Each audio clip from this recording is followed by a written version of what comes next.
Africa Enlightenment Center, Religious, Political, and Social Enlightenment. Welcome to Africa Enlightenment Center. At this moment, I'm going to be talking about cognitive reasoning, God versus nature. When you infer the existence of a God based on your inability to comprehend the complexity of what you observe when you look at nature, what do you see? What do you observe? When you infer that a God exists because of your inability to comprehend the complexity of nature, you replicate the same flawed reasoning employed by primitive humans. What did they do? They observed their surroundings and assumed that a more intelligent being must have created what they saw. And this resulted in the postulation of various gods based on geographical locations. You watching this, there is a God that was assumed by people in your geographical location.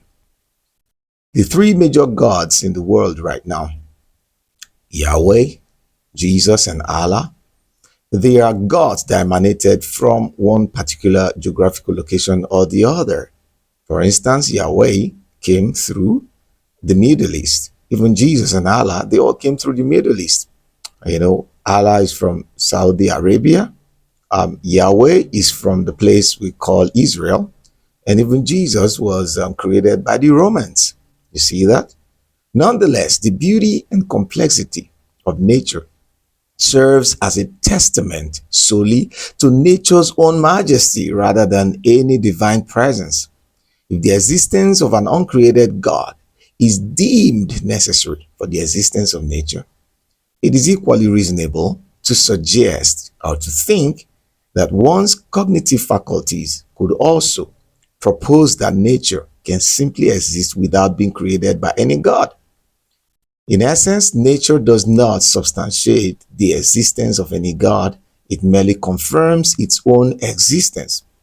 So I'm responding to several comments and posts that I've made through the week, where people commenting that you're blind, can't you see, can't you look at nature and know that God created it?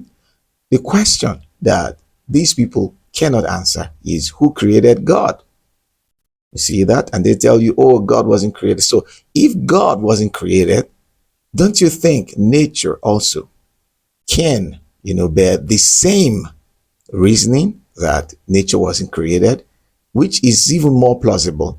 For me, it is more plausible to even think that nature wasn't created than to assume a God created nature.